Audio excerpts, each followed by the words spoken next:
Bienvenidos al Seminario Internacional de Filosofía Contemporánea que organiza la Facultad de Ciencias Sociales y Humanas y el programa FISH de la Universidad del Cauca. El día de hoy tendremos el gusto de conversar con Juan Manuel Spinelli y Georgina Bertazo sobre un filósofo y también psiquiatra y psicoanalista francés llamado Félix Guattari.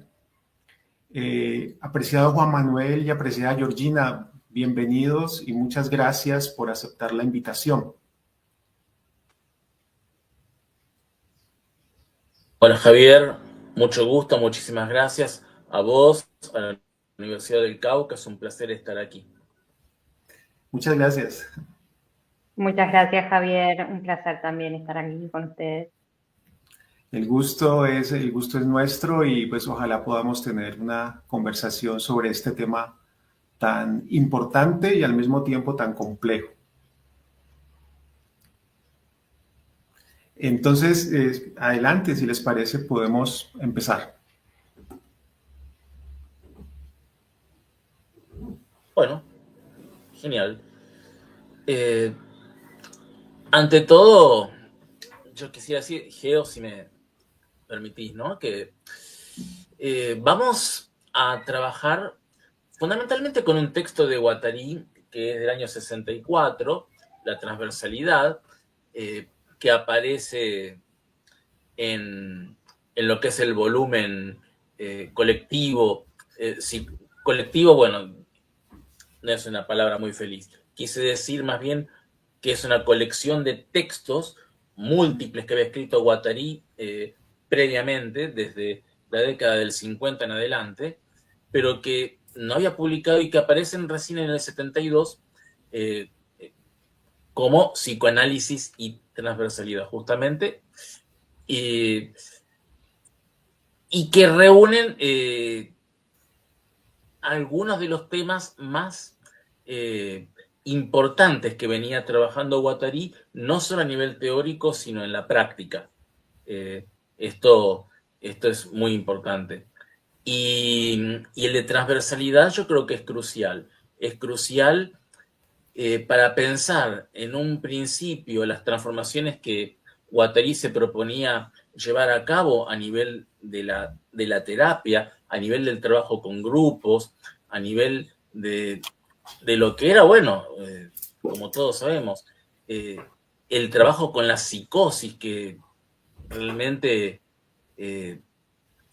presentaba muchas dificultades que el psicoanálisis tradicional de repente no había sabido solucionar, pero que se dispara a partir de ahí, excede lo que podríamos llamar el ámbito psicológico, entre comillas, como cerrado, como plegado sobre sí mismo, y pasa a ser un concepto muy importante en otros ámbitos, a otro nivel, incluso como conversábamos con Georgina previamente, a nivel político. Y en este siglo el concepto de transversalidad sigue teniendo una potencia formidable y sigue siendo una herramienta, me parece, indispensable a la hora de pensar movimientos transformadores, revolucionarios con o sin comillas, praxis de emancipación.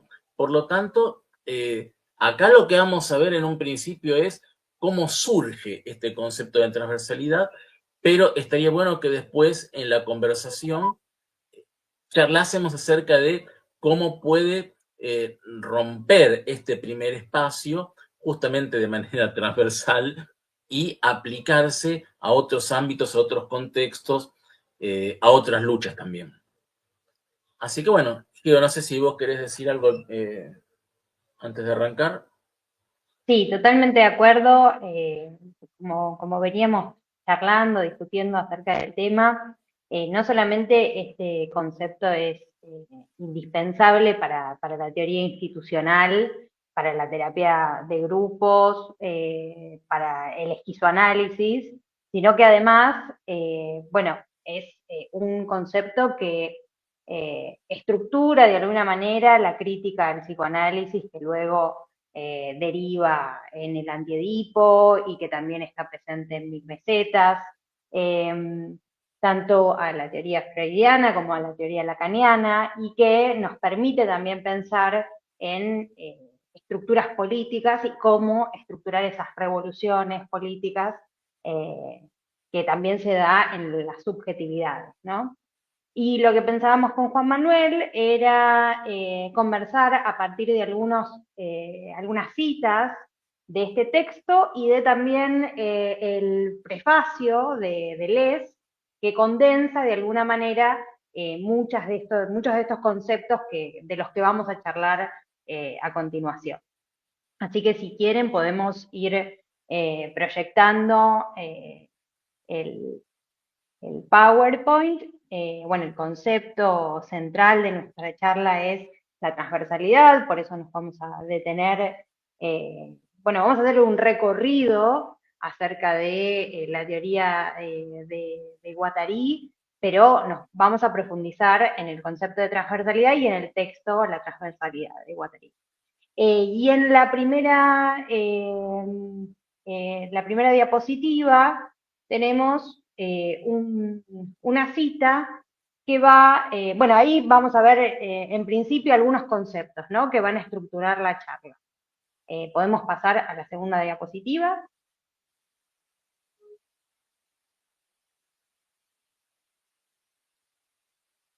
Igual la puedo pasar yo, creo, ¿no? Sí, ahí está. Sí, eso le iba a decir que lo puede hacer usted. Excelente.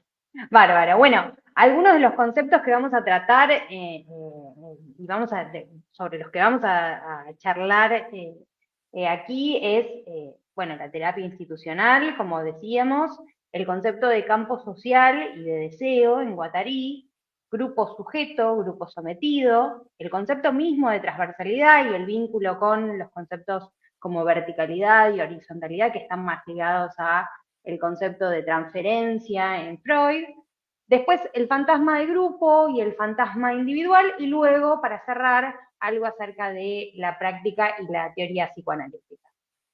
Pero vamos a centrarnos ahora en la terapia institucional. Y la cita que elegimos del texto de transversalidad dice: la terapia institucional es un niño endeble, por lo que es conveniente seguir de cerca su desarrollo y vigilar sus relaciones, pues está rodeada de malas compañías. La amenaza mortal que pesa sobre ella no reside en una debilidad congénita, sino más bien en que todo tipo de facciones están al acecho para arrebatarle su objeto específico. Psicólogos, psicosociólogos y hasta psicoanalistas le arrancarán algunos jirones que transformarán luego su quehacer, mientras que la rapacidad ministerial aguarda la oportunidad de poder incorporarla a los textos oficiales. Desde la última posguerra, cuántos vástagos de la psiquiatría de la vanguardia fueron de ese modo tempranamente desviados de su sendero. La ergoterapia, la socialterapia, la psiquiatría de sector, etc. Proclamamos, en primer lugar, que existe un objeto de la terapia institucional y que de este tendrá que ser defendida de todos los que intentan sacarla de la problemática social real. Bueno, no sé si querés arrancar, Juan Manuel, podemos... Sí, muchas cuestiones hay aquí, algunas que me parecen muy importantes, ¿no? Me parece que este párrafo da en buena medida testimonio de la vigencia y la proyección de lo que es el planteo del texto, ¿no? Yo creo que lo que acá Guattari presenta en solitario, ¿no? En este texto del 64, vale para lo que después va a llevar a cabo junto con Deleuze casi una década después, ¿no? En el 72, en el Antiedipo, cuando nos habla del esquizoanálisis. acá hay muchas cosas que me parece que tienen un valor a destacar, ¿no? Por ejemplo, la parte, Geo, de lo que vos nos acabas de leer, psicólogos, psicosociólogos y hasta psicoanalistas le arrancarán algunos jirones que transformarán luego en su quehacer, mientras que la rapacidad ministerial aguarda la oportunidad de poder incorporarla a los textos oficiales. Yo acá ya vería jugar esos ejes horizontales y verticales de los que vamos a hablar posteriormente, ¿no? Por un lado, está esta cuestión de querer hacer su negocio, el propio negocio, a partir de, de lo que sería la terapia, convertirla en el quehacer propio y en el negocio propio. Mientras que por el contrario, desde las estructuras de poder, lo que se trata es de cooptarla, lo que se trata es de convertirla en una herramienta a utilizar para, bueno, para poder, uno diría, someter mejor a las subjetividades. Entonces, de alguna manera, ya la cuestión nace transversalmente, ¿no? O sea, ya aquí mismo yo veo la necesidad de una ruptura transversal entre esos ejes, vertical y horizontal. Y de algún modo también veo, por eso decía anteriormente lo del esquizoanálisis, veo algo que afecta a lo que ha sido el esquizoanálisis desde hace unos 50 años y las dificultades que ha tenido para progresar, para, para ser reconocido, porque por un lado corre el riesgo de ser capturado. Uno diría, bueno, capturado ya por la academia, capturado por los manuales de psiquiatría, el esquizoanálisis dejaría de ser lo que es, o sea, perdería absolutamente todo su potencial transformador. Pero por otro lado, también lo pierde si alguien de nosotros se define como esquizoanalista y lo convierte en la herramienta para hacer dinero a través de seminarios que pueden ser más de autoayuda que otra cosa, lo convierte en un negocio, vende un montón de libros, se convierte en una figura destacada a nivel mediático. Entonces, este es, me parece, el problema.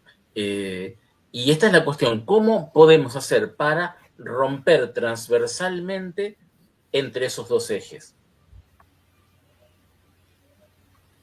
Pero hay también en esa parte del libro, Guattari está haciendo el esfuerzo porque el objetivo o el objeto de la terapia psiquiátrica no se vaya a dispersar entre otras disciplinas, ¿verdad? Sino que se pueda fijar un objeto terapéutico que sea propio de la psiquiatría, solo que ese objeto terapéutico, más adelante, él va a decir, hay que reconfigurarlo, ¿verdad? Sin duda. Y aparte también tiene que ver con la cuestión de los enfoques, ¿no? O sea, que eso también íbamos a mencionar con Georgina. La diferencia entre lo que puede ser la corriente anglosajona con respecto a la corriente francesa, en lo que respecta a la institución, qué es la institución, cómo se la concibe.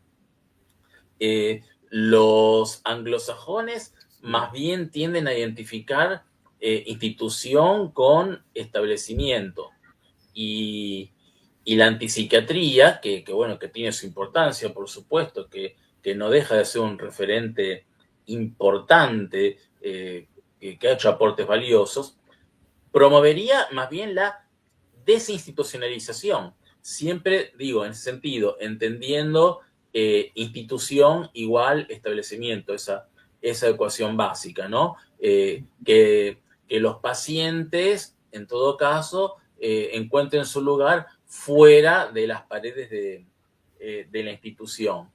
Mientras que en la corriente francesa, ¿sí? Esto es algo que trabaja muy bien Silvia Tapia Donoso, que es una psicóloga chilena que tiene un texto muy interesante que se llama La función terapéutica de la institución en el tratamiento de la psicosis. Y realmente ofrece un panorama muy interesante, muy recomendable la lectura de este texto.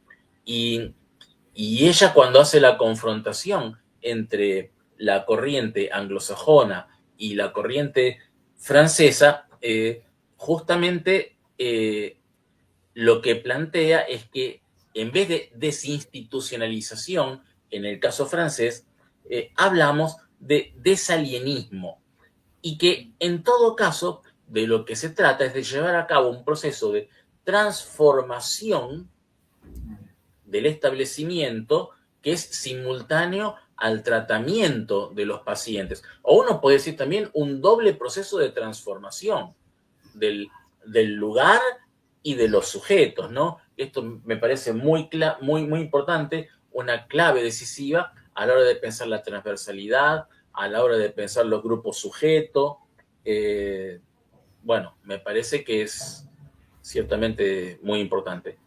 Sí, de hecho Guattari va a hablar de la posibilidad de una nueva institucionalidad, pero que tenga coeficientes de transversalidad, pero creo que eso lo van a explicar ustedes, ¿verdad? Y lo de los Sí. coeficientes justamente lo venimos charlando con gente.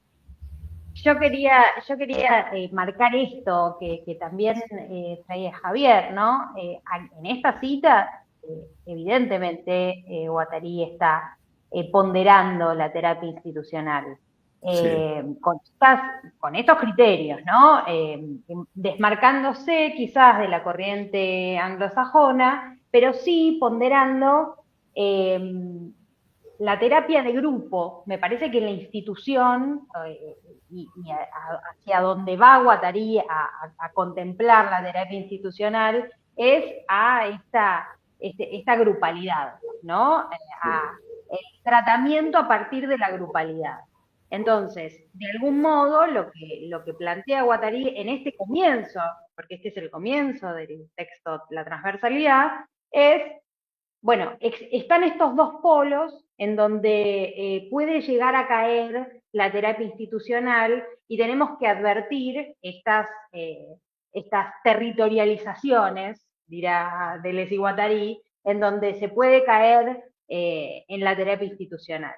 Lo que plantea el esquizoanálisis y lo que plantea la teoría guattariana tiene que ver con una terapia de grupos que es esto que decía Juan Manuel de Silvia, creo que era la autora que mencionó, la subjetivación alienante que provoca la terapia institucional, entendida en términos de establecimiento, de manicomio y demás, es aquella de la que tenemos que huir.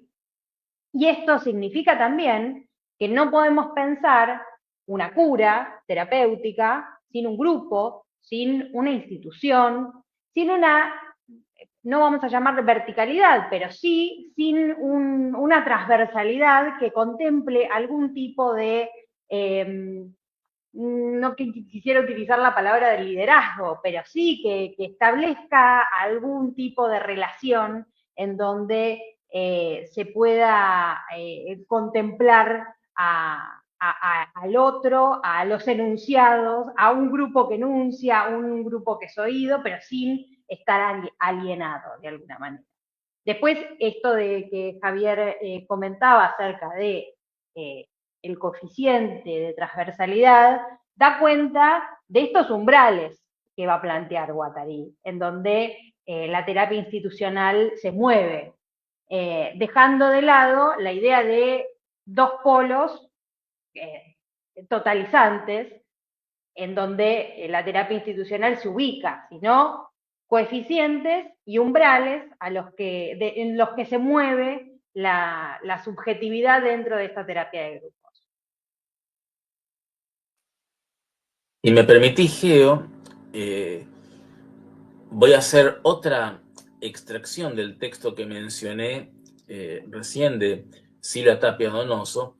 Ella toma ahí una definición de terapia institucional de Lyon del año 2001 y me parece que es absolutamente sugerente para mencionar aquí y de gran relevancia eh, porque es muy breve, es muy breve. La define como dispositivo de curación necesario en un paciente. Eso no puede dejar de recordarme, por lo menos a mí, esta cuestión que va a aparecer casi una década después en Antiedipo de las máquinas deseantes propias. ¿Cuáles son tus máquinas deseantes? Si nosotros podemos saber cuáles son tus máquinas deseantes, podemos tener ahí mismo, la clave de la curación entre comillas, ¿no? Yo pondría la palabra curación, sería prudente con esto. Pero ahí tendríamos un punto muy importante. El hallazgo de estas máquinas deseantes propias de cada uno, lo que nos hace funcionar de algún modo en nuestra vida íntima, en nuestra vida cotidiana de todos los días, esto es lo que hay que encontrar para poder trabajar a partir de ahí, desde ahí, sin un manual que nos baje las recetas verticalmente, pero tampoco sin caer en una horizontalidad absoluta que también es la muerte. ¿Qué es la muerte? Una línea horizontal pura es la muerte misma. Entonces, a nivel terapéutico, pero vamos a ver después también a nivel político, es necesario encontrar estas máquinas propias para construir una línea de fuga.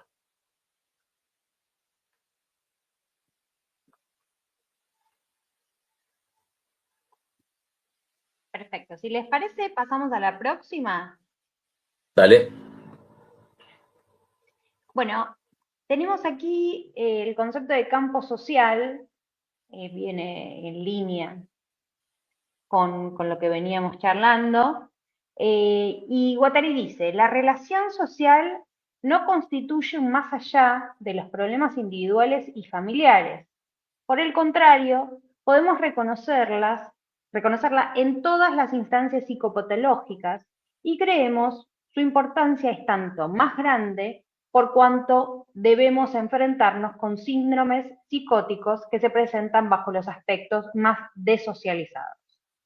Y después de leer en el prefacio dice, Guattari puede entonces reprochar al psicoanálisis la manera de aplastar sistemáticamente todos los contenidos sociopolíticos del inconsciente que sin embargo determinan en realidad los objetos del deseo. El deseo, otro concepto que luego vamos a ver. Creo que algo de lo que veníamos charlando aparece, pero ya en la idea de Guattari de tratar de integrar estos... Deleuze y Guattari hablan del delirio, que el delirio siempre es social. Y de alguna manera el psicoanálisis lo que hizo fue alejarse de esta socialización de los delirios y tratar de reterritorializarlas en la tríada edípica. Todos los delirios terminan siendo para el psicoanálisis familiares. Guattari va a plantear, tenemos que volver a pensar en estas problemáticas sociales que atraviesan las problemáticas de grupo, que siempre están insistiendo en estos síndromes psicóticos.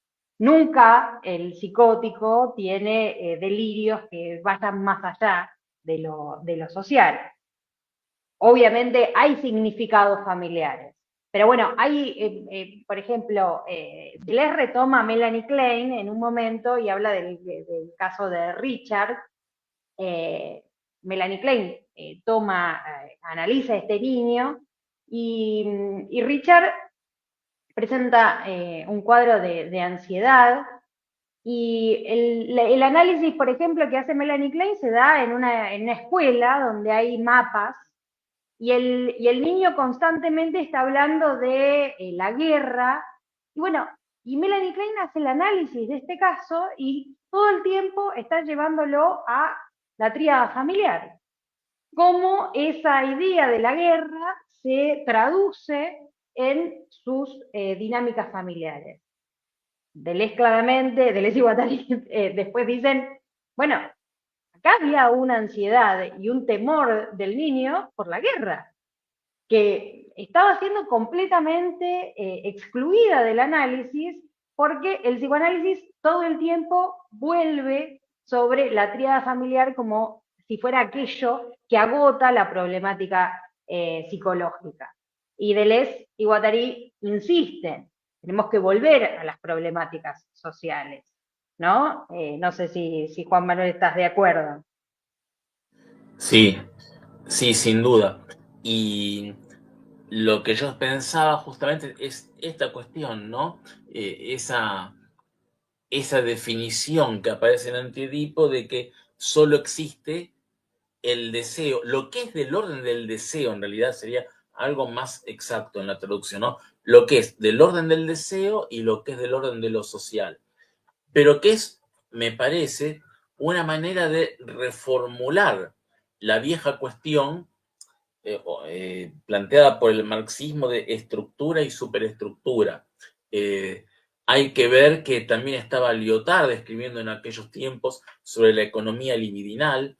Hay que ver que hay toda una idea de pensar lo económico a un nivel fundamental, no al nivel estricto, aislado de lo que puede ser un campo determinado de actividades humanas, sino pensar la economía, casi diría a nivel ontológico, pensar la cuestión económica de raíz, en un proceso de producción universal que, bueno, que es el que aparece en las primeras páginas de Antiedipo, y que llevó incluso al propio Heidegger, al hablar de Marx en algún momento, ¿no? En su seminario de Lector, a decir que para Marx el ser era producción. Para mí, esto es un punto muy interesante, ¿no? Yo creo que lo que tenemos en Antiedipo es una especie de recuperación de algunas ideas del joven Marx por un lado, del Marx de los Grundrisse por el otro, y tratar de ver un nuevo materialismo, que gira en torno de dos ideas claves, una idea que es que todo forma máquina, que todo lo que existe es máquina, idea recuperada en estos últimos tiempos por Levi Bryant, por ejemplo, y la idea de que el ser, no utilizan la palabra ser, por supuesto, lo digo para ilustrar un poco, sería un proceso de producción de lo real, ¿no? Estas ideas que van a desarrollar Deleuze y Guattari en Antiedipo, yo creo que van perfilándose de a poco, lentamente, en algunos de estos textos previos, y yo creo que aquí, ya en la transversalidad de Guattari, hay ciertamente algo de esto, ¿no? La idea de articular lo que es del orden del deseo con el orden de lo social, pero articularlo siempre en, eh, en este marco que estamos tratando de resaltar ahora. Pensarlo transversalmente, ¿sí? La idea clave es, me parece, la de la del continuo. Bueno, concepto que vos, Geo, creo que has trabajado bastante, ciertamente, pero yo creo que esta es una idea sustantiva que tenemos que resaltar. Entre naturaleza y sociedad, entre naturaleza y seres humanos, no hay una ruptura, no hay una ruptura, no hay un abismo, no se trata de dos dominios enfrentados, opuestos. En realidad hay un único proceso que los introduce a uno en otro y que hace que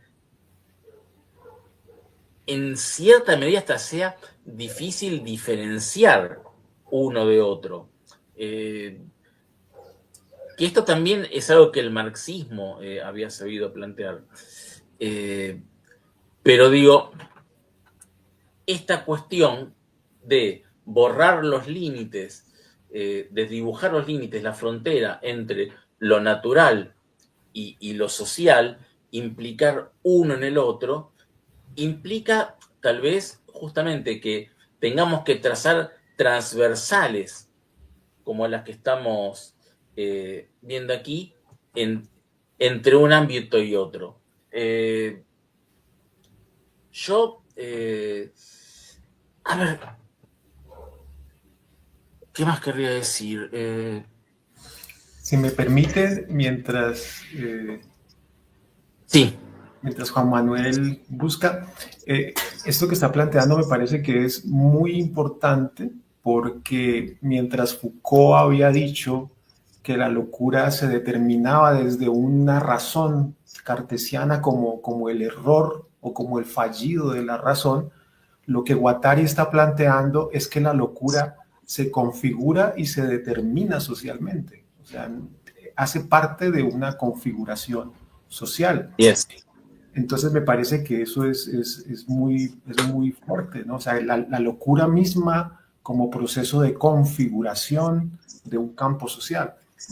Entonces, cuando Georgina dice que no hay delirio más allá de un campo social, pues realmente la locura no es una anomalía o una patología o un error, sino que realmente es algo que funciona como un dispositivo dentro de ese mismo campo social. Y porque lo social y el deseo se implican mutuamente. Uno puede pensar, por ejemplo, la propia subjetividad organizada como una pequeña sociedad. O uno puede pensar, por ejemplo, el régimen de Edipo, que eso es algo que dicen una y otra vez Deleuze y Guattari, y no son muy amigos de las metáforas, como una tiranía. Se puede pensar el régimen de Edipo como una tiranía. O sea que podemos estar aplicando un modelo político, sociopolítico, al ámbito mismo de la subjetividad, de la triangulación del deseo, de la implementación, la instauración de un régimen de producción capitalista en el orden mismo de nuestra subjetividad. Pero al mismo tiempo también podemos pensar el deseo como algo que inunda todo el campo social y podemos incluso ver cómo se proyecta y cómo nos lleva a desear, como también dicen Deleuze y Guattari, retomando líneas de Spinoza, líneas de Lavoisier, y siguiendo también los estudios hechos por Reich, mucho más aquí, nos llevan a desear nuestro propio sometimiento, nuestra propia sujeción a nivel ya no interno, sino a nivel macro, a nivel macropolítico. Cómo es que el deseo puede alimentar o nutrir procesos como lo han sido el nacionalsocialismo o como puede ser el resurgir de la derecha en nuestros días, el neofascismo. regímenes escandalosamente antipopulares que sin embargo están sostenidos por un deseo sumamente extraño, ¿no? Pero que, bueno, no tan extraño porque es algo que ya Deleuze, Guattari están pensando medio siglo atrás. Y sin embargo, esto tiene plena vigencia y yo diría es más vigente que nunca. De manera tal que deseo y social se acoplan uno y otro, ¿no? Los problemas del deseo son problemas sociales y viceversa. Yo quisiera hacer una pregunta y bueno, espero no, que esto no nos haga que nos alarguemos mucho, pero me parece que es muy importante. Yo quisiera preguntar, ¿ustedes consideran que la locura o que algunos tipos de locura son revoluciones fallidas?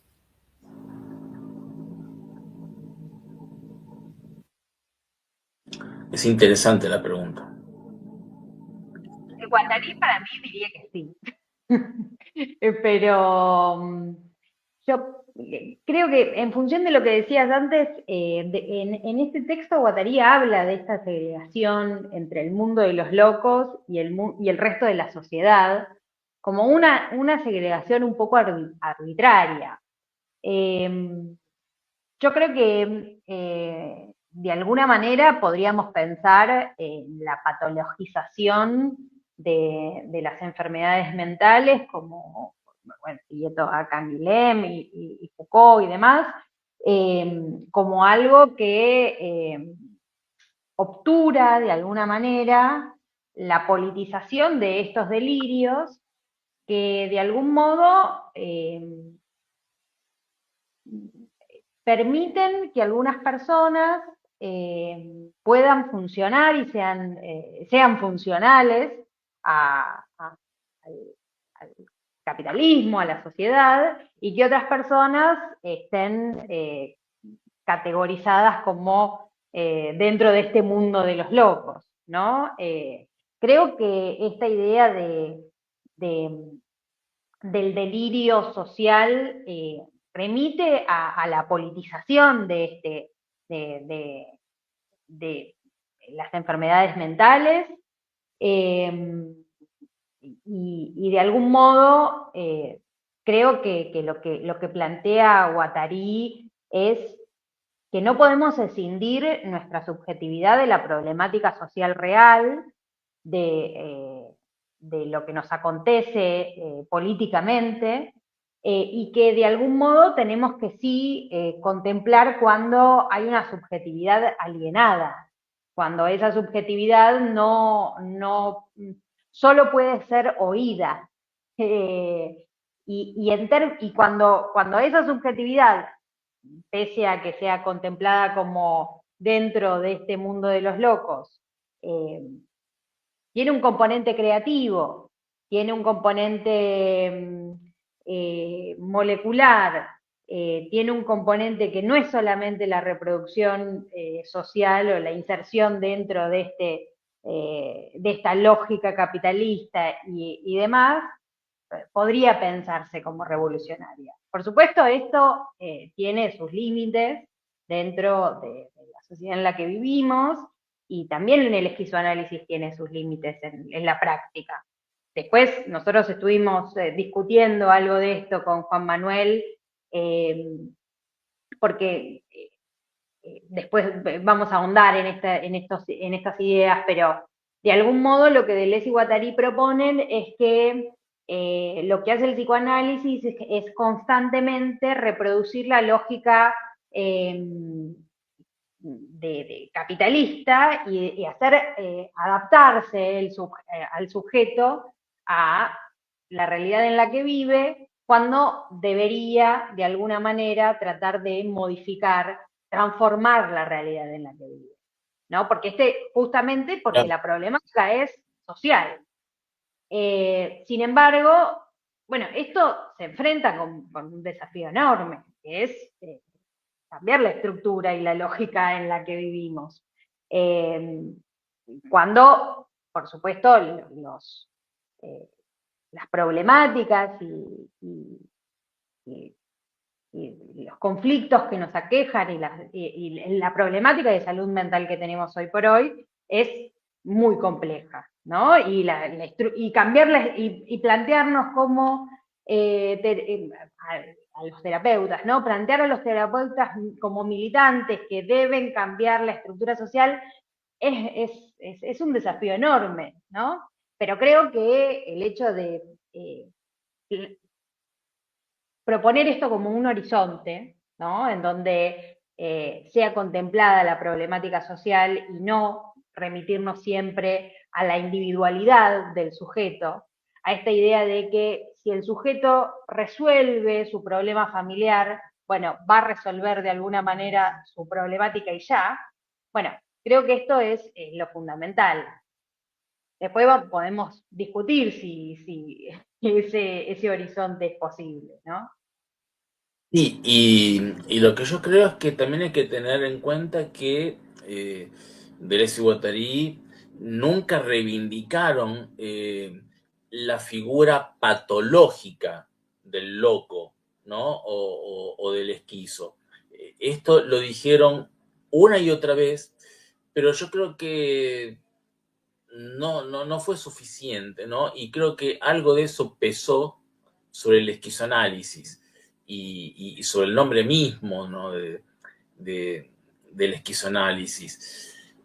Siempre quedó como una carga negativa y a pesar de todos los esfuerzos que ellos hicieron por decir, atención que no estamos reivindicando esta dimensión del andrajo, usan esa palabra un poco fuerte, ¿no?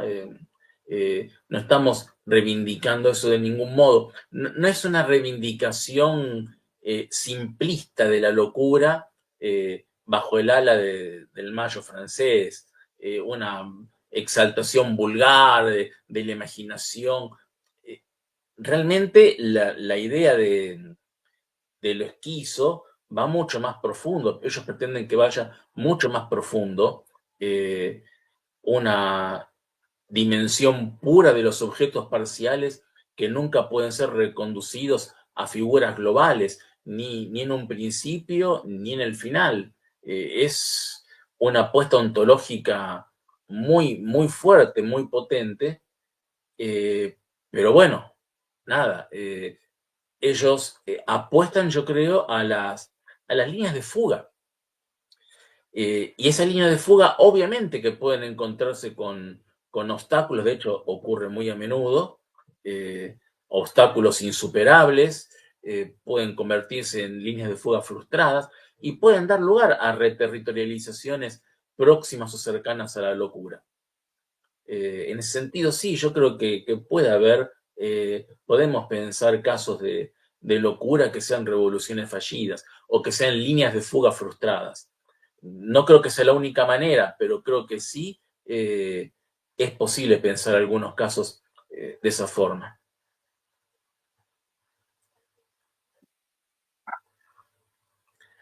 Bien. Bueno, ¿pasamos a la próxima?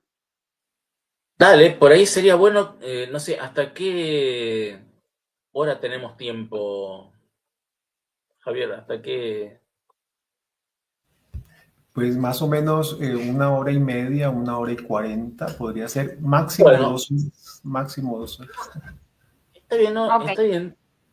Igual yo creo que algo del deseo dijimos, podemos leer esta cita y no detenernos mucho y seguir a la otra. Pero bueno, para hacer el contrapunto con el campo social, planteamos esta cita que dice: la transversalidad es el lugar del sujeto inconsciente del grupo, el más allá de las leyes objetivas que las fundan, el soporte del deseo del grupo. No sé si, Juan Manuel, ¿querés decir algo? No, lo que yo querría remarcar justamente, creo, es que no estamos hablando de deseo. Yo sé que no haría falta insistir en esto, ¿no? Pero como un anhelo, el deseo, lo que yo deseo, lo que yo... Acá estamos empezando a poner las bases de un concepto de deseo que pasa a ser el principio inmanente de lo real, ¿no? O sea, estamos llevando el deseo a la raíz misma de lo real, verdaderamente una ontología del deseo, que es lo que nos va a presentar Anti-Edipo. Por lo tanto, me parece que esto es importante de resaltar para que no se piense que estamos ante una concepción, entre comillas, psicologista o meramente psicologista del deseo. Se lo está comenzando a ontologizar, son los primeros pasos, ¿no? Insisto, hacia esa concepción que ya va a estar plenamente desarrollada en el Anti-Edipo, de que solo hay lo que es del orden del deseo y lo que es del orden de lo social, pero como dos polos, no como dos esferas separadas y recortadas netamente una de la otra, como dos polos. Bien, sí, en mis notas de lectura, yo aquí tengo que Guattari afirma que lo que se debe analizar es el ser del deseo.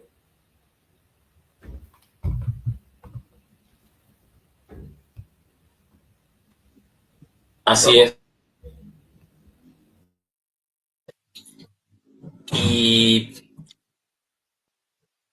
bueno, yo creo que lo que podríamos trabajar ahora un poco más a fondo, no sé qué te parece, Georgina, es el tema clave, absolutamente clave dentro de este texto, la transversalidad, dentro de lo que es el primer Guattari en general, del grupo sujeto y el grupo sometido. A mí me parece que estas nociones son claves y creo que en el sentido de lo que planteamos al comienzo, ¿no? Son claves en el marco de una nueva forma de pensar la terapia, la psicoterapia institucional, pero también van a ser claves para pensar más allá de los límites de lo que puede ser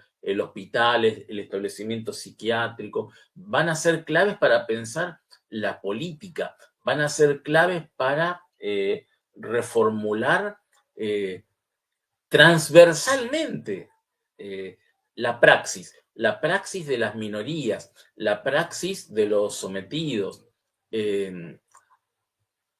En términos de un nuevo paradigma, que ya ciertamente no va a ser el del marxismo clásico, con un sujeto único, absoluto, el proletariado, que carga sobre sí con todas las reivindicaciones de todos los oprimidos, sino que, por ejemplo, como lo van a pensar en los 80, Guattari y Negri, va a tratarse de algo muy complejo, que es la articulación de componentes heterogéneos. Que, bueno, eso se trata del agenciamiento. Cómo agenciar, diríamos, a nivel político, las luchas, las reivindicaciones de, no sé, de las minorías sexuales, de las minorías étnicas, de las minorías económicas, políticas. ¿Cómo se hace para componer algo con todo eso? ¿Cómo se hace para llevar a cabo una política emancipatoria con todo eso que es muy difícil de componer?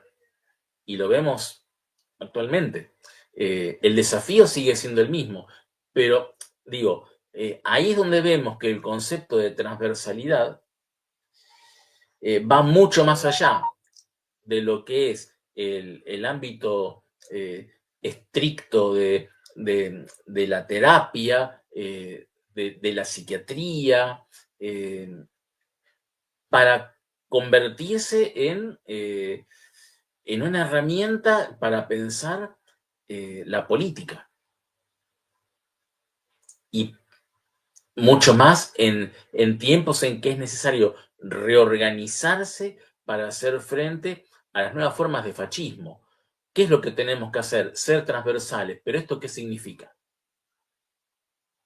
Bueno, vamos entonces un poquito con todo esto. ¿Te parece, Geo? Perfecto. Sí, acá habíamos elegido una cita cortita para extendernos en la conversación, que dice, podríamos decir, del grupo sujeto que enuncia algo, mientras que para el grupo sometido su causa es oída.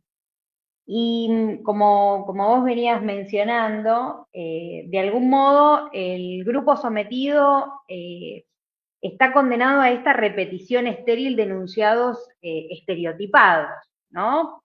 Bueno, y este grupo que solo es oído por el grupo sujeto, que de alguna manera es el que crea los enunciados. Me da la impresión de que el concepto de transversalidad lo que hace es crear este agente colectivo de denunciación, la verdadera creación de grupal, de alguna manera, de los enunciados, que ya no son estos dos polos entre alguien que oye y alguien que es oído, sino que hay una verdadera creación de los enunciados. Y bueno, está Y esta el tema de estructura. los enunciados es fundamental, Geo. Es fundamental.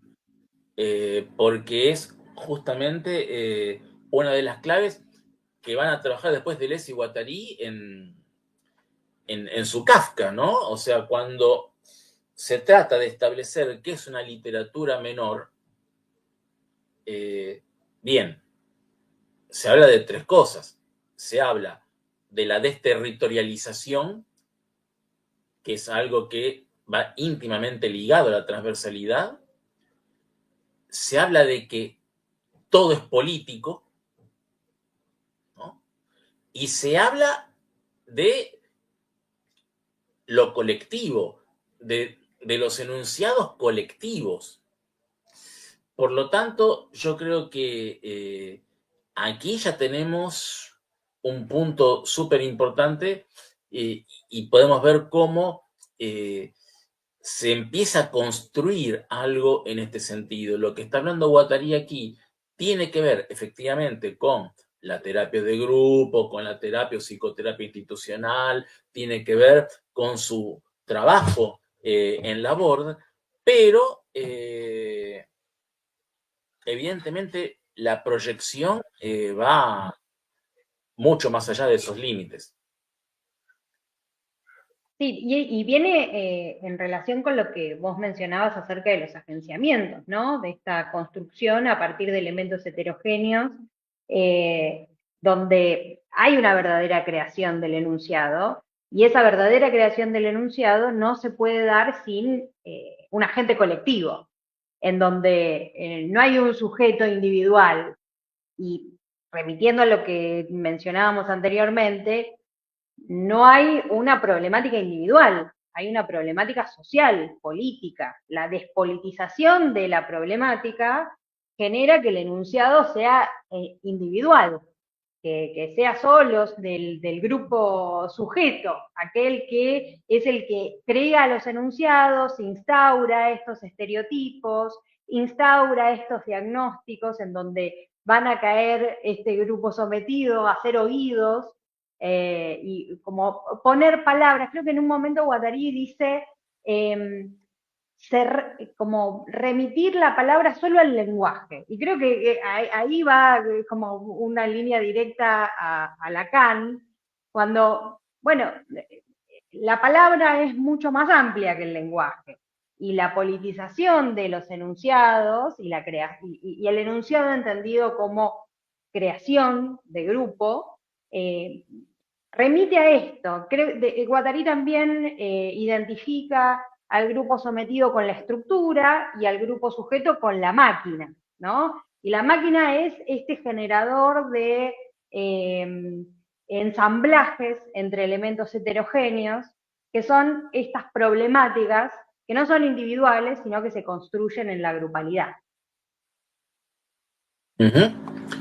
Mira, voy a hacer la conexión con este texto, Las Nuevas Alianzas, traducido al castellano como Las Nuevas Alianzas, pero los nuevos espacios de libertad, escrito a mediados de los 80 por Negri y Guattari. Y voy a extraer una parte muy breve, muy breve, que está al comienzo del apartado Máquinas de Lucha, ¿no? Y ahí Negri y Guattari plantean lo siguiente, dicen, ¿es posible pensar y volver a practicar las formas de organización de esta nueva subjetividad revolucionaria? Salteo un poquito y continúan. ¿Cómo concebir la construcción de los movimientos y su recomposición? ¿Cómo reiniciar el desarrollo de cada uno de estos y de sus articulaciones transversales? Encontramos aquí nuevamente el concepto de transversalidad. Nos encontramos frente a materiales numerosos y heterogéneos y frente a ópticas fluctuantes. Bueno, aquí yo creo que queda absolutamente claro que el concepto de transversalidad pasa a ser decisivo a la hora de agrupar o de reagrupar componentes marcadamente heterogéneos, pero con un propósito claro, ¿no? Que es el de hacer frente a lo que Guattari ya nombraba por aquel entonces como el capitalismo mundial integrado. ¿Cómo hacemos para hacerle frente? Bueno, evidentemente se trata de revisar, y esto es algo que la ortodoxia marxista no le perdona a Guattari, pero se trata de revisar varios postulados base, ¿no? El tema del proletariado como sujeto único o principal del proceso revolucionario, bueno, queda severamente cuestionado, así como la dirección monolítica del partido con mayúscula, bueno, todo esto pasa a ser cuestionado, pero lo que tiene de interesante para mí Guattari es que no lleva a cabo una tarea destructiva, decir, bueno, el marxismo no sirve, hay que tirarlo a la basura, todo lo contrario, o sea, hace una crítica muy profunda, una crítica muy de raíz, pero siempre con el propósito de reconstruir, de generar algo, una propuesta que recoge, sin duda que recoge muchos de los elementos que aporta el marxismo, pero reconfigurados, ¿no? Reconfigurados.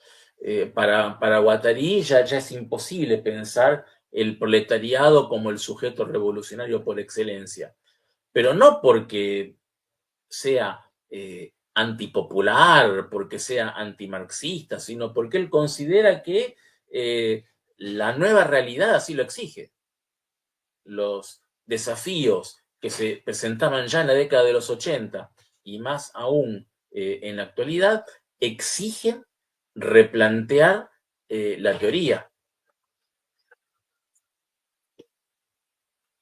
Sí, yo creo que en esta exigencia que tenemos hoy también de replantear la teoría,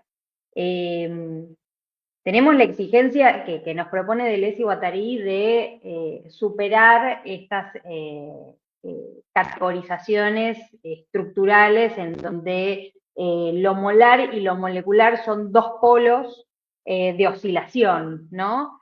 De alguna manera, como decía Juan Manuel, hay un continuo entre lo molar y lo molecular, y en cuanto al grupo sometido y grupo sujeto, hay una subjetividad que tiene la vocación de tomar la palabra y hay una subjetividad alienada, lo que debemos propiciar de alguna manera en esta terapia institucional, con este concepto de transversalidad, es esta línea de fuga que decía Juan Manuel. Bueno, tratar de instaurar este entre lo molecular y lo molar, porque me parece que la novedad de Deleuze y Guattari tiene que ver con no contemplar estas dos líneas, estas dos segmentariedades, como opuestas y antagónicas, sino como líneas y segmentariedades que se complementan y que están siempre presentes,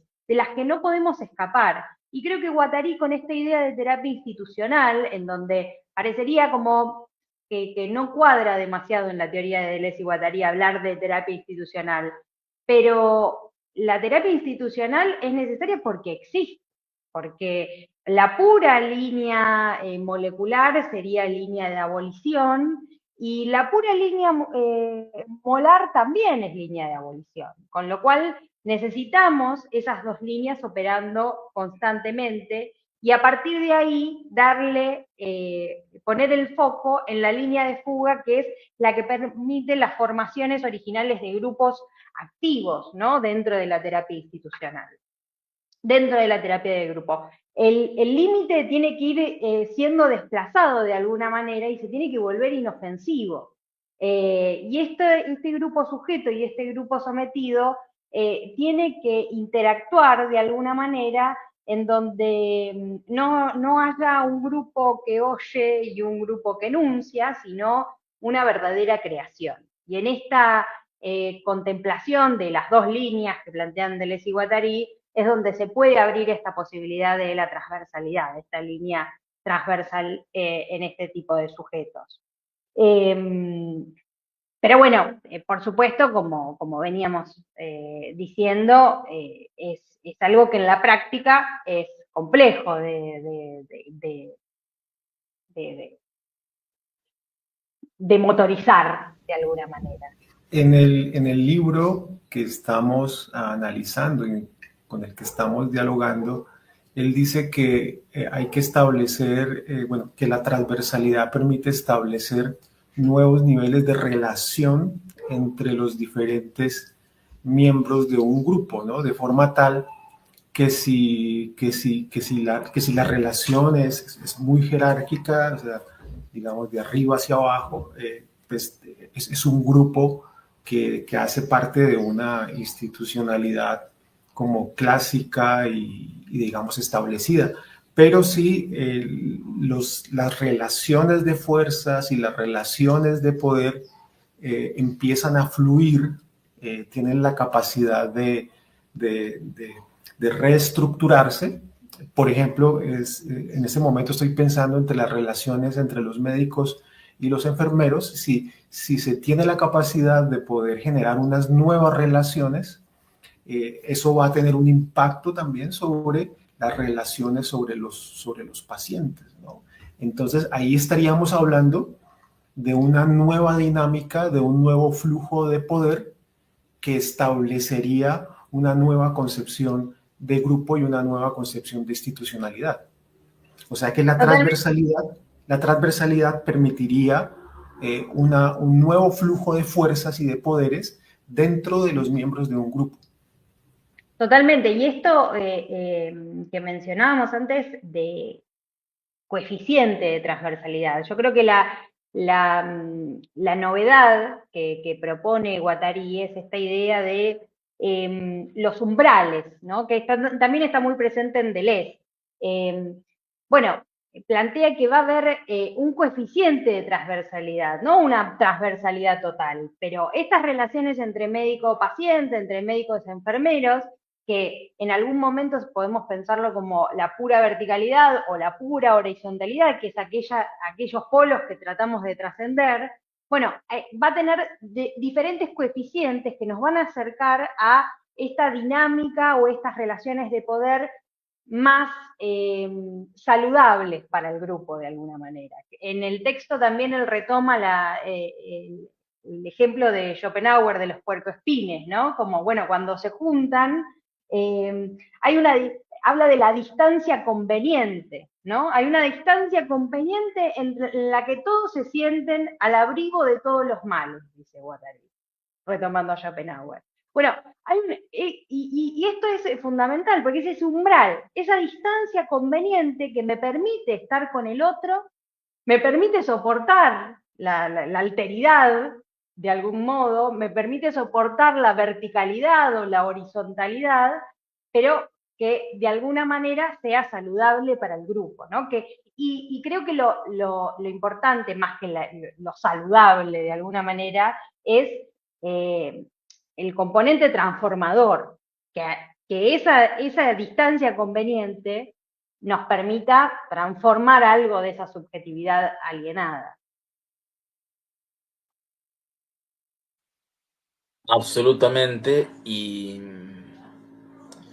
me parece que otra idea clave que podemos ir aportando es que la transversalidad luego, en Mil Mesetas, va a ser pensada como un devenir mismo de la diagonalidad. Es decir, no es exactamente lo mismo una diagonal que una transversal. De la manera más simple, la transversal no se dirige de un punto a otro. La transversal pasa entre los puntos. La dimensión del entre es fundamental, es crucial para pensar la transversalidad. Y creo que ahí está la riqueza de este concepto, tanto para lo que es el ámbito terapéutico, el ámbito psiquiátrico, como para el ámbito social o sociopolítico, ¿no? Nunca se trata de unir dos puntos, sino de generar una línea de fuga entre esos dos puntos. Esto, saquémoslo por un instante del ámbito terapéutico, ¿no? Pensemos en el ámbito político. Pensemos cuando se trata de generar un frente que reúna a diversos movimientos, agrupaciones, posiciones. Nunca se trata de ir de un punto a otro. Lo difícil, lo complejo, es pasar entre. Supongamos, en Argentina uno diría, bueno, un frente popular tendría que tener al peronismo, tendría que tener al socialismo, bueno, un montón de partidos o de posiciones. Pero ¿cómo generar esas transversales entre? Porque esto no es lo que ocurre habitualmente. Habitualmente nos encontramos con movimientos que van de un punto al otro, ¿no? Socialistas que van hacia el peronismo o peronistas que se pueden abrir hacia el socialismo, pero ¿cómo se construye entre? ¿Cómo se trazan transversales entre componentes heterogéneos? Ahí está la clave, pero ahí está también la dificultad. Esto que se dice muy fácil se hace con gran dificultad, si es que se hace. Ahí yo creo que está todo el desafío. Eso es fundamental porque Guattari afirma que todos los niveles de la transversalidad son homogéneos, ¿es verdad?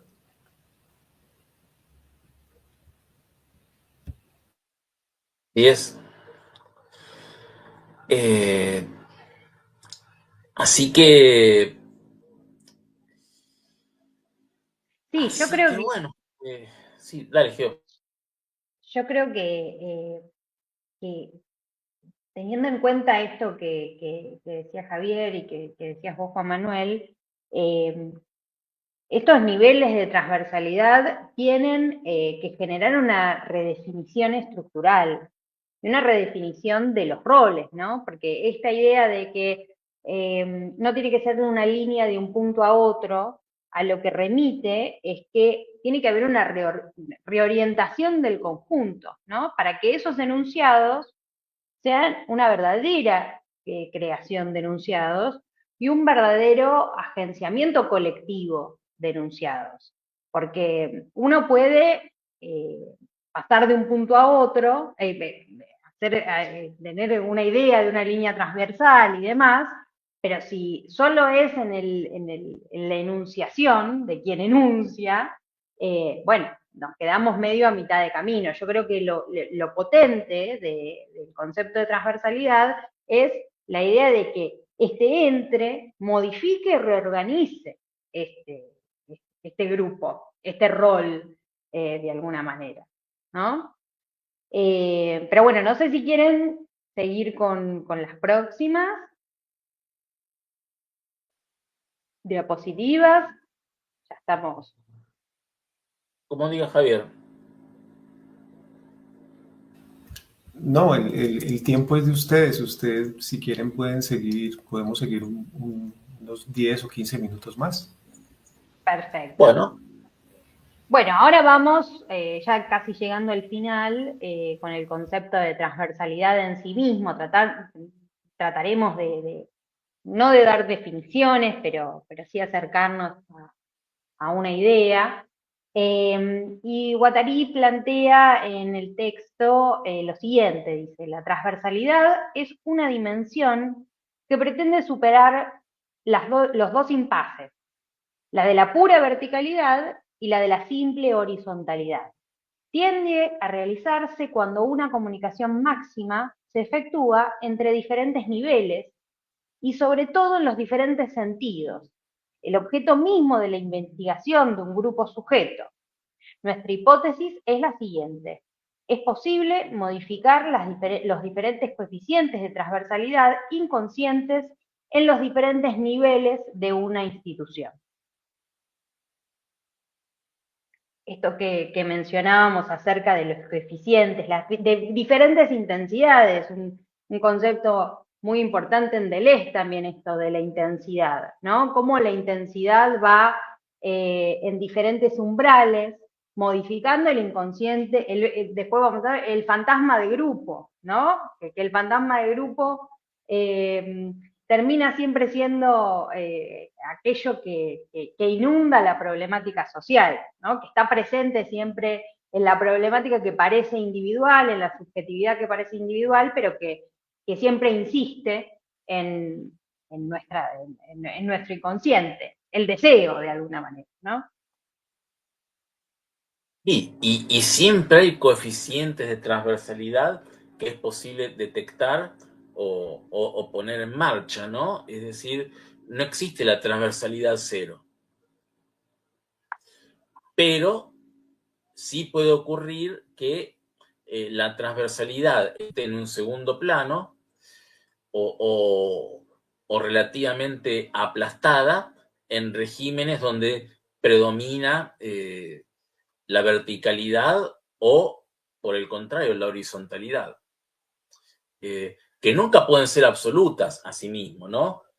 Esto está claro, pero digo, podemos hablar de un predominio en un partido político muy rígido, estructurado muy jerárquicamente. Por supuesto que puede haber coeficiente de transversalidad, por supuesto que puede haber ocasiones, oportunidades para generar dinámicas transversales, pero eso va a estar muy limitado, muy acotado, muy imposibilitado en líneas generales por la estructura misma del partido. O sea, tratar de abrir esa línea de fuga puede significar o que nos expulsen del partido, o si esas líneas de fuga se vuelven muy potentes eventualmente, bueno, eso puede significar la destrucción misma del partido, por supuesto. El tema es que siempre están estos coeficientes, siempre hay un coeficiente de transversalidad y está en nosotros ver cómo los explotamos. Si es que podemos.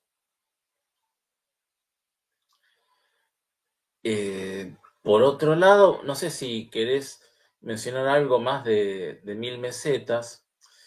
En la meseta de lo liso y lo estriado,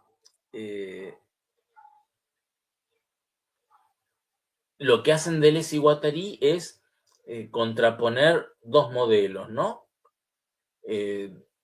por un lado, un sistema en el que, bueno, en la línea de lo que estábamos comentando recién, las transversales están subordinadas a diagonales, estas a horizontales y verticales, estas últimas a puntos, de manera tal que lo que tenemos es un sistema rectilíneo, dicen, o unilineal.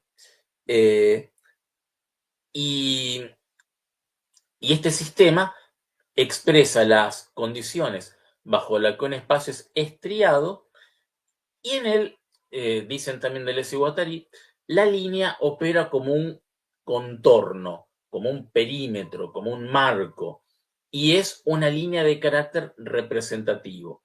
En contraposición a eso, tenemos otra forma de pensar la línea. Ellos lo trabajan mucho en la pintura, lo trabajan mucho en la música, por cierto. La línea que no delimita, que no rodea un contorno, que no va de un punto a otro, como estábamos diciendo hace un instante, sino que es justamente la que pasa entre los puntos, sin dejar de separarse de la horizontal, de la vertical, desviándose de la diagonal misma, cambiando constantemente de dirección, y esto es lo que ellos llaman línea mutante o línea abstracta, que es la que describe un espacio liso por contraposición al estriado, ¿no? Pero siempre, siempre, siempre, y bueno, Geo, vos sabés más que yo de esto, en 1000 mesetas, estos polos son realmente eso, polos. No tenemos que engañarnos y creer que estamos ante un dualismo. Lo liso contra lo estriado, lo molar contra lo molecular, etcétera, ¿no? Bueno, vos ya lo señalaste, pero me parece que es oportuno una y otra vez volver a eso, o en Antiedipo, la naturaleza versus la sociedad, ¿no? El deseo versus... No se trata de eso. Siempre estamos hablando de polos. Esto me parece que es importante destacar.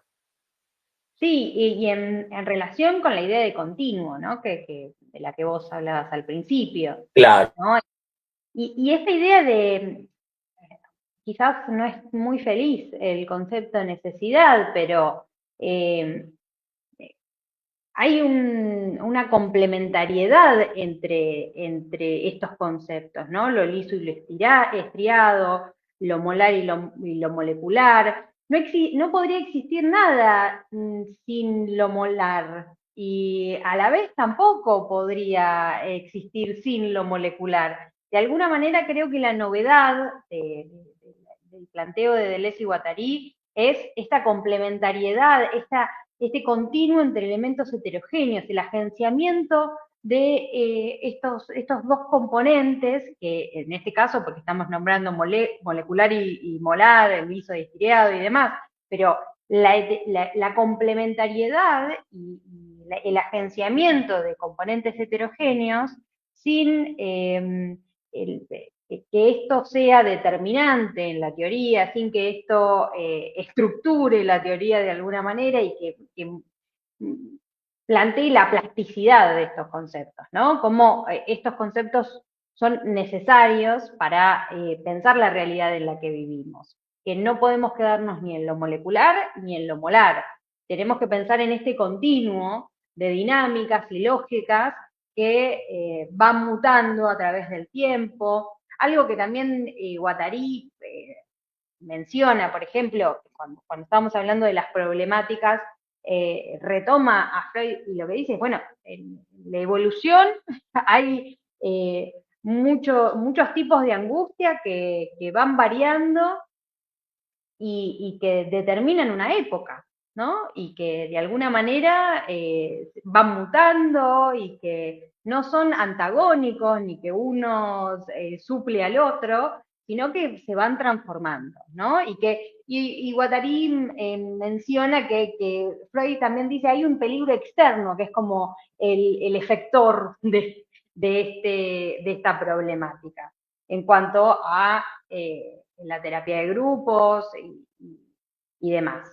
Pero bueno, en cuanto a la transversalidad, esta idea de superar este dualismo entre lo vertical y lo horizontal, esta idea que dentro de las instituciones tiene que haber umbrales en donde estos roles y estas dinámicas de grupo se van transformando y van variando, y en donde no hay roles estipulados, estanco, pero que existen roles, por supuesto, porque creo que es esto lo que hablábamos al principio, ¿no? Bueno, es necesaria una institucionalidad, pero bueno, ¿de qué modo vamos a hablar de la institucionalidad? ¿Cómo vamos a contemplar la terapia institucional? Bueno, lo que plantea Guattari es dentro de esta grupalidad, dentro de esta transversalidad, ¿no? Teniendo en cuenta estos coeficientes. Bueno, y si quieren podemos pasar a la próxima, el próximo concepto, que es el de fantasma de grupo. ¿Leo la cita? Dale. Bueno, el fantasma de grupo, dice Guattari, superpone los planos y los intercambia, los sustituye. Está condenada a dar vuelta alrededor de sí mismo. Este efecto de circularidad lo lleva a determinar zonas de estancamientos, de prohibiciones, de vacuolas infranqueables y de un todo no man's land del sentido. Tomando en el campo del grupo, el fantasma remite al fantasma, al modo de una moneda de cambio, pero de una moneda sin patrón corporizado, sin punto de consistencia que le permita ser relacionada, aunque fuera de un modo parcial, a otra cosa que a una topología que muestre únicamente el orden de lo general. El grupo, en tanto que estructura, fantasmiza el acontecer a través de un perpetuo e irresponsable vaivén entre lo general y lo particular. Y si quieren ya podemos hablar del fantasma individual para que la conversación tenga estos dos conceptos ya claros. El fantasma individual, dice Guattari, representa ese imposible deslizamiento de los planos. Estén estos que se deslinda de la fantasmatización de grupo, que no dispone de puntos de amarre del deseo en la superficie del cuerpo, de esos puntos de llamados al orden de las verdades singulares, como son las zonas erógenas, las zonas límites, de pasaje y de adyacencia.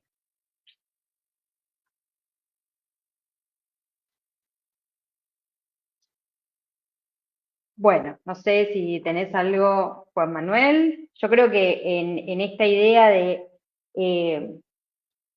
del fantasma de grupo está esto de que todo es sentido como equivalente a la subjetividad de grupo, ¿no? En este vaivén entre lo general y lo particular. Y que en cierto modo no hay grupo sin un fantasma de grupo.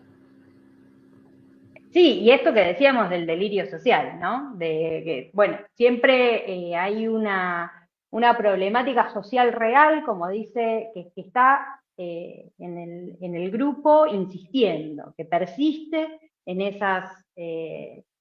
esos enunciados colectivos, que siempre remiten a la misma distribución del deseo. En todo caso, claro, hay que ver qué es lo que hay detrás de ese fantasma de grupo, qué fuerzas operan y de qué manera podemos llegar a romper con el fantasma de grupo.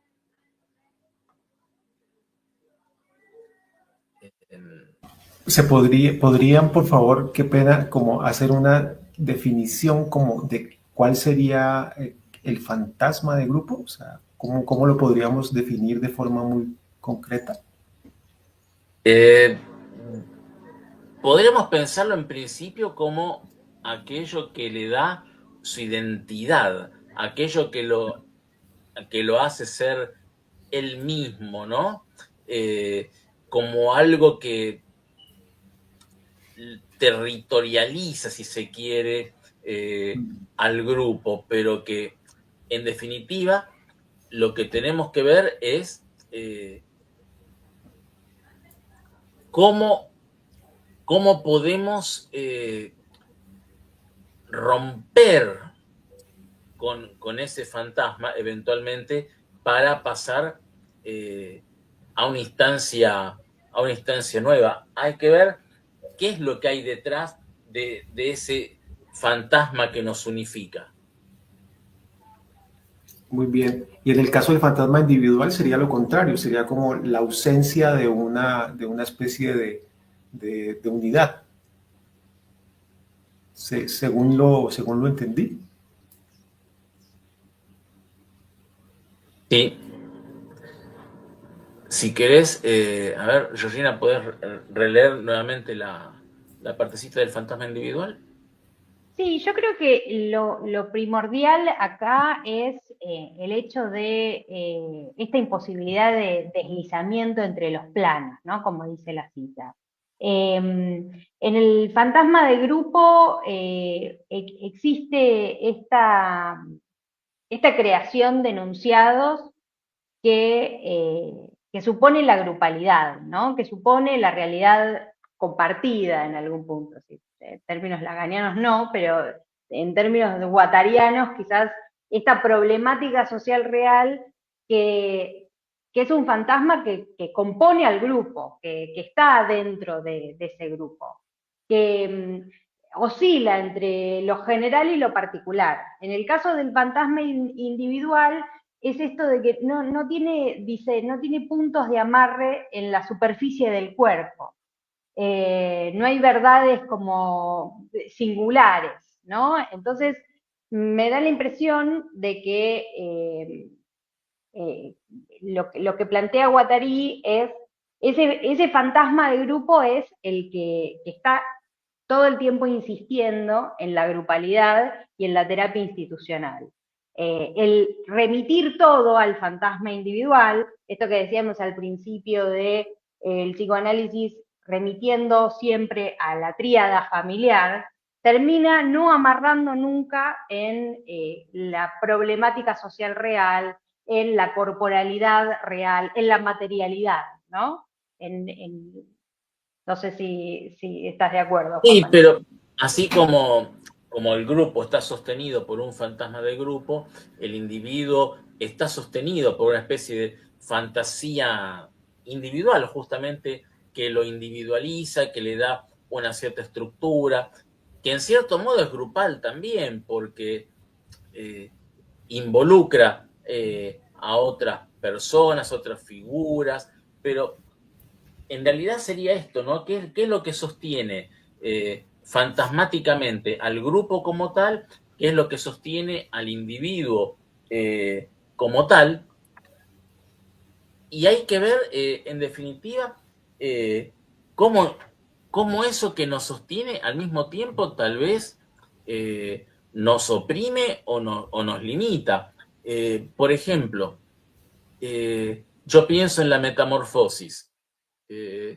Ahí Gregorio Samsa está sostenido como individuo por una fantasía que es la de pagar la deuda, que es una deuda infinita de su familia, y lo que lo sostiene como individuo es una escena familiar de la cual él forma parte, ¿no? Él se percibe a sí mismo como miembro de un grupo en el cual el padre no puede trabajar, la madre no puede trabajar, la hermana no puede trabajar.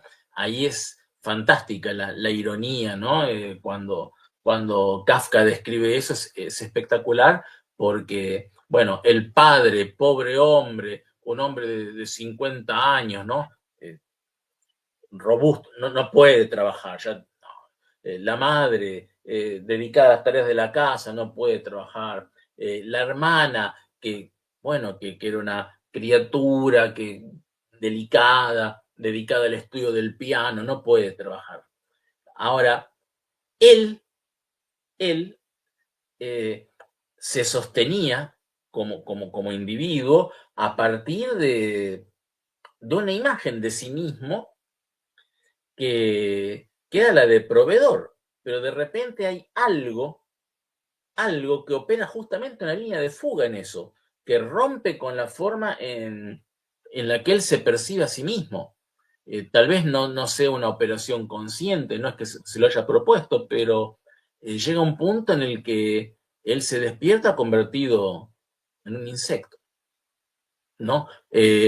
Se resquebraja esa fantasía o esa estructuración fantástica de su identidad, de su subjetivación.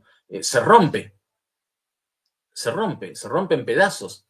Pero eso era lo que lo sostenía e incluso hasta último momento es como que persiste, ¿no? ¿Cómo voy a hacer para trabajar si no puedo? Pero yo quiero ir, avísenle al jefe que yo voy a ir, ¿no? Hasta último momento eso es tan potente que le cuesta deshacerse de eso. Pero bueno, nada, esto, tanto el fantasma del grupo como el fantasma individual son los que sostienen fantasmáticamente al grupo y al individuo. Pero bueno, lo que hay que ver es cómo lo mantienen y en qué medida eso es algo que tiene que ser roto o superado para pasar a una nueva instancia.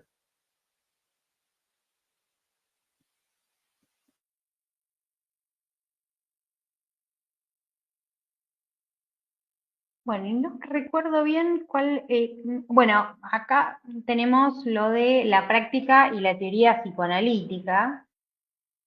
No sé si quieren que vayamos con esto. Eh, pero bueno, en términos del el fantasma de grupo, como yo diría que el fantasma individual, de alguna manera, son como expresiones secundarias, ¿no? De este fantasma de grupo, que por supuesto está presente en la individualidad, pero que de alguna manera constituye esa individualidad el fantasma de grupo. El amarre con la materialidad viene desde ese fantasma de grupo, pero eso es bastante, quizás tendríamos que ser más psicoanalistas, más lacanianos para ahondar en el concepto de fantasma, así que no nos meteremos ahí. Pero Pues si en cuanto... ustedes me lo permiten, podríamos pensar que el fantasma de grupo y el fantasma individual son aquello que impide la creación de un plano de inmanencia del deseo, ¿no? O sea, lo que no permite la creación de ese plano de inmanencia a partir de la cual un deseo puede expresarse como una potencia liberadora. Yo diría que sí, porque justamente el fantasma hace que el grupo exista como grupo o que el individuo exista como individuo, pero a un cierto costo, a un precio bastante alto, ¿no es verdad? Eh, Así que sí, yo creo que sí, Javier.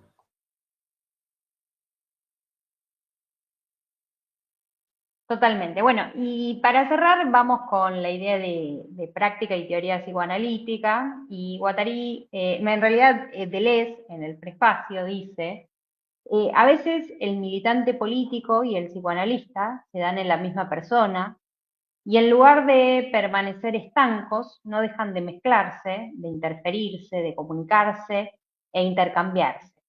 Es un acontecimiento bastante frecuente desde Rey. Pierre Félix Guattari no se ha preocupado apenas por los problemas de la unidad del yo. El yo forma parte, más bien, de aquello que es preciso disolver bajo el asedio concertado de las fuerzas políticas y de las analíticas. La frase de Guattari, todos somos grupúsculo, nos indica a la perfección su búsqueda de una nueva subjetividad, una subjetividad de grupo, que no puede encerrarse en un todo forzado a reconstruir en cuanto antes un yo, o lo que sería aún peor, un super yo, sino que se extiende a varios grupos al mismo tiempo. grupos divisibles, multiplicables, comunicados y siempre revocables. Algo de lo que veníamos charlando, ¿no? Esta idea del yo, de una búsqueda de una nueva subjetividad y de no reconstruir un yo, una individualidad nada más. Pero acá yo creo, Georgina, que el texto clave es Rizoma, el comienzo de Rizoma. Cuando Deleuze y Guattari asumen que ellos escriben a dúo, pero que escribir a dúo es en realidad mucho más que ser dos. Son una multitud, cada uno es una multitud. Ahora, no es una multitud absolutamente caótica, de vuelta, no es una reivindicación de una dimensión patológica de lo esquizo. Es simplemente decir, cada uno de nosotros es un pueblo heterogéneo, si se quiere, pero unido por transversales. Unido por transversales. Uno puede decir, sí, Deleuze, Guattari, por costumbre, por rutina, porque hay que decirlo, porque de alguna manera hay que ponerle un nombre a la gente, hay que decir, este libro lo escribió o lleva la firma de, bueno, de alguna manera tenemos que comunicarnos, pero en cierto modo ya sabemos lo que hay por detrás de esa forma de comunicar. Y una vez que lo sabemos, no importa. Sí, seguimos diciendo Deleuze, seguimos diciendo Guattari, pero somos conscientes de lo que eso implica. Somos conscientes de que tanto Deleuze como Guattari son multiplicidades y que esas multiplicidades se sostienen a través del agenciamiento de múltiples componentes que son heterogéneos. Una identidad no es una unidad homogénea y cerrada, replegada sobre sí misma. De hecho, bueno, podríamos decir, una identidad está siempre en movimiento, siempre en configuración, siempre abriendo líneas de fuga, territorializándose, sí, y reterritorializándose, pero nunca de manera definitiva, sino, insisto, siempre en movimiento, siempre separándose de sí misma en algún punto. Sí, totalmente. Y superando estos conceptos que parecían duales o antagónicos, como la verticalidad y la horizontalidad, lo molar y lo molecular, sujeto sometido y grupo sujeto, grupo sometido y grupo sujeto. Esta idea de, bueno, todos somos grupúsculo, todos estamos atravesados por multiplicidades, y de alguna manera también en el horizonte de la teoría guattariana y también deleuziana, esta idea de la necesidad de transformación y cómo estas líneas de fuga nos van a permitir transformar este horizonte de posibilidad de los grupos, en donde haya una estructura que se reorganiza, ¿no? Y no una reproducción de lo mismo, no una, sí, de la enunciación estereotipada de estos conceptos, de estos grupos en donde hay uno que enuncia y otro que oye. Creo que lo que plantea Guattari con la transversalidad y Deleuze en su prefacio es esto de quebrar la unidad del yo para poder comprender que todos son grupúsculos dentro de grupúsculos, ¿no? Todos los individuos están atravesados por todas estas multiplicidades y lo que hay que quebrar es la subjetividad alienada, ¿no? Y huir de estos conceptos estancos que no permiten la fluctuación de este continuo. dentro de la práctica psicoanalítica y dentro de la vida en particular, ¿no? Y como dicen en su Kafka, ¿no? El enunciado es siempre colectivo. No hay enunciado individual. Eso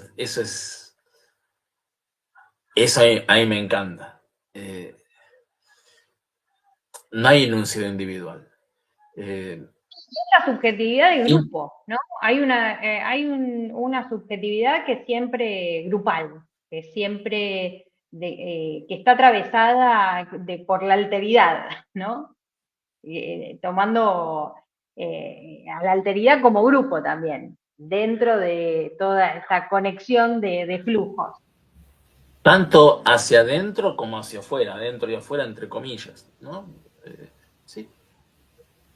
No obstante lo anterior, pues que a mí me parece, yo estoy completamente de acuerdo, pero no obstante lo anterior, Deleuze, en Lógica del Sentido, habla de unos devenires singularidades. Sí, pero yo creo que, bueno, ahí lo que mencionaba Juan Manuel habla en referencia a rizoma, hay una singularidad, un concepto de singularidad y un concepto de despersonalización también dentro de la teoría deleuziana que nos permiten pensar en puntos. Deleuze habla de, por ejemplo, puntos singulares. Y esos puntos singulares están dentro del continuo, pero no dejan de componerse en una grupalidad, ¿no? Componerse en ese continuo indiferenciado, pero que puede tener estos puntos singulares. Que yo creo que es muy interesante bueno, en la ontología de Deleuze, en diferencia y repetición, podemos ver claramente cómo él puede compaginar la multiplicidad con la singularidad, ¿no? Y entendiendo estos dos conceptos no como una dualidad o como conceptos antagónicos, sino contemplándolos los dos dentro del concepto de continuo, ¿no? En ese continuo hay puntos singulares. Y eso no significa que no exista una multiplicidad o una plasticidad dentro de los puntos singulares. Creo que la singularidad no se vincula con el concepto de individualidad. La singularidad tiene otro matiz, que está muy vinculado con el continuo, ¿no? Y que esos Sí, puntos singulares son singulares en tanto están dentro de un grupo, están dentro de un continuo, están dentro de un grupúsculo. Por eso se llevan también Deleuze y Guattari, porque dentro de la ontología deleuziana, esto se ve claramente.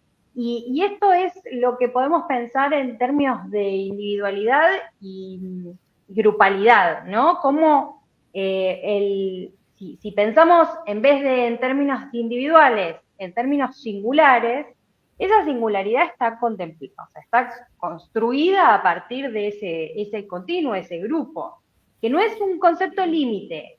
Por eso también es muy interesante el concepto de umbral. Hay diferentes umbrales de intensidades en esa singularidad, que también es un concepto muy presente en la ontología deleuziana, con lo cual está bueno para pensar esta diferencia entre lo individual y lo singular.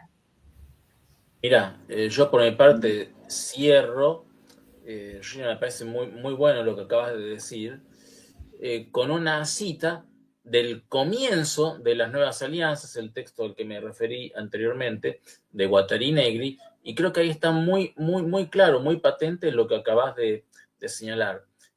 Justamente el párrafo inicial de ese texto dice: la palabra comunismo está marcada de infamia. ¿Por qué? Si bien indica la liberación del trabajo como posibilidad de creación colectiva, se la ha hecho sinónimo de aplastamiento del hombre bajo el peso del colectivismo. Por nuestra parte, lo concebimos como la vía de una liberación de las singularidades individuales y colectivas. Singularidades individuales y colectivas. Es decir, todo lo contrario de una regimentación de los pensamientos y los deseos. Queda claro con esta cita que singularidad de ninguna manera es sinónimo de individualidad. Lo que sea la singularidad es aplicable a lo que llamamos individuos y también a lo que llamamos colectivos o grupos. Y no tiene que ser concebido como un sinónimo de individualidad. Muy bien. Bueno, yo creo que no tenemos ninguna otra cita. Creo que... Gracias. Gracias. Yo creo que bueno. ya podríamos dejar de presentar, apreciado Diego. Eso. No, pues muchísimas gracias. Este espacio ha sido para mí muy importante porque estoy en un proceso que tiene que ver absolutamente todo con esto, en un proceso vital. Yo quisiera terminar preguntándole a ustedes dos, y espero no sonar muy retórico, y es, como todo es político, como dijo Juan Manuel, ¿cómo ven ustedes la posibilidad de creación de potencias deseantes, liberadoras, o de fuerzas de deseo para nuestros pueblos latinoamericanos? Porque, pues, por ejemplo, aquí en Colombia estamos ante una polarización política muy fuerte, muy violenta. Se avecina un panorama electoral, pues, que yo creo que va a ser demasiado violento. Y entonces yo me pregunto, bueno, ¿cómo creamos potencias liberadoras para nuestros pueblos?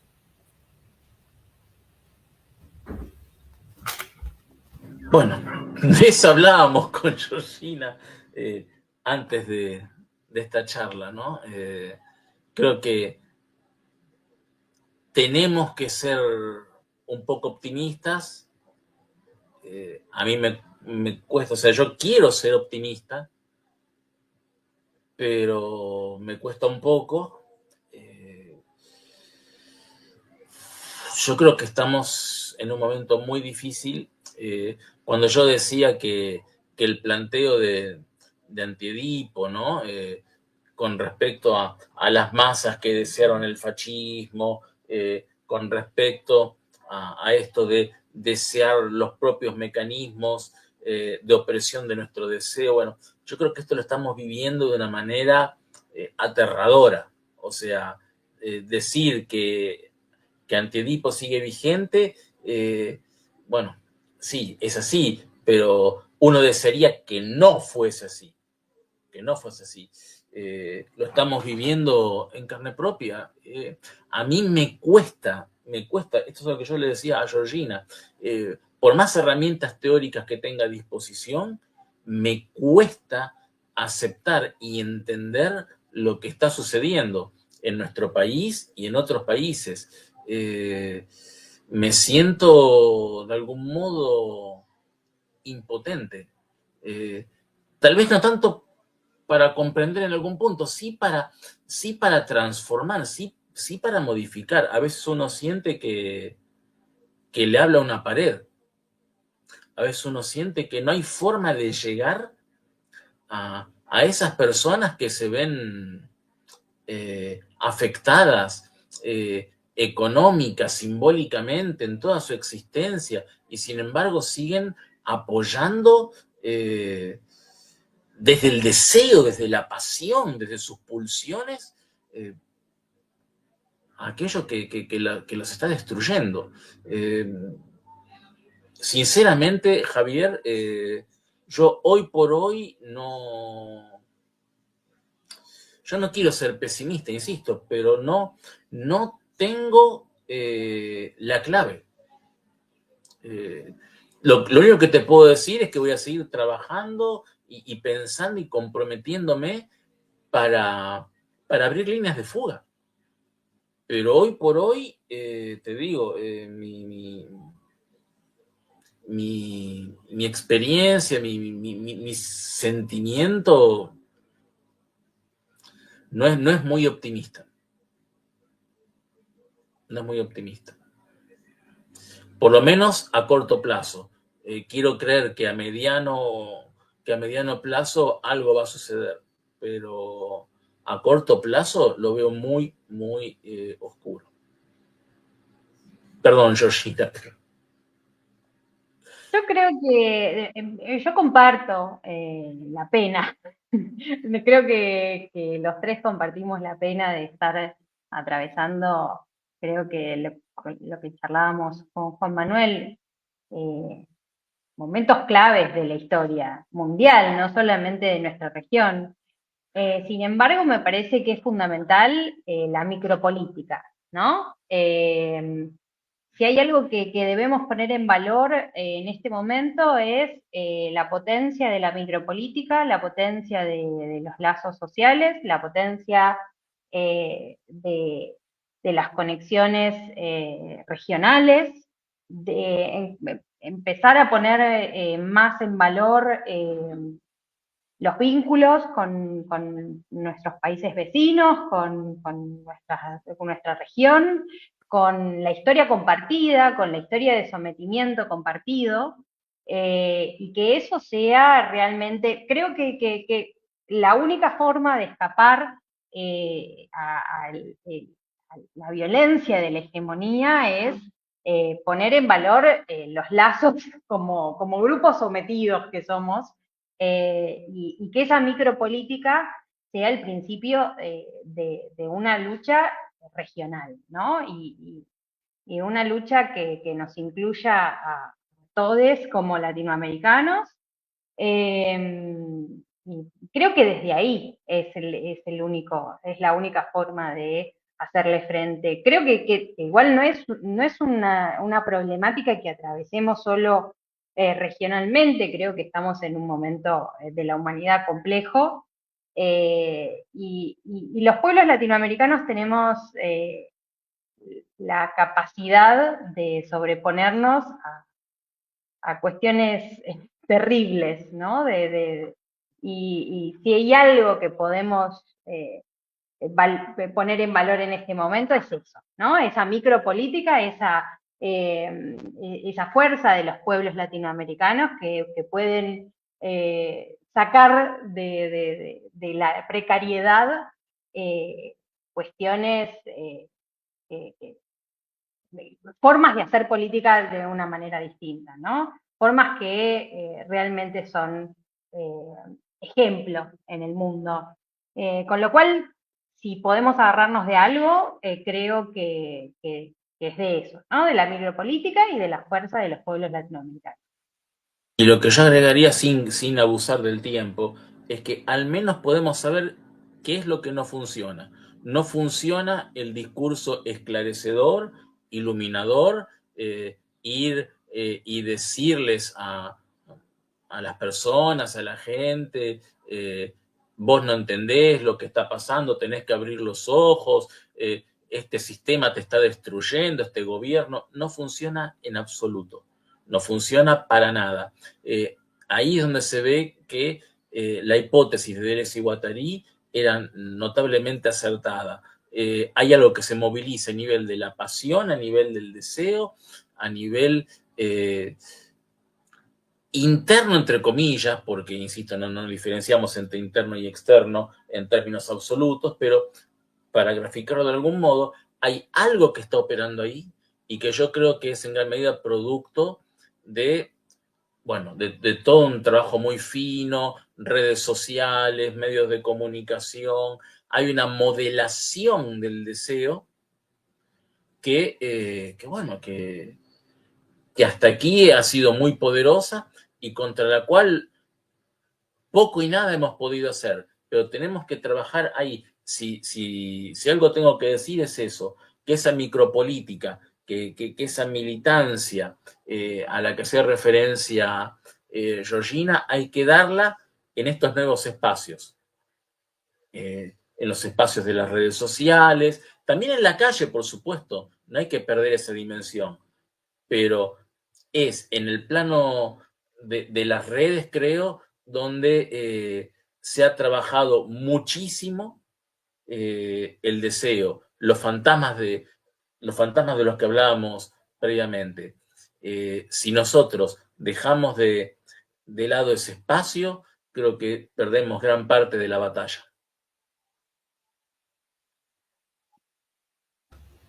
Apreciado Juan Manuel y apreciada Georgina, muchísimas gracias. Esta ha sido una presentación y una conversación muy conmovedora, muy potente también. Y pues muchísimas gracias por generar nuevas intensidades.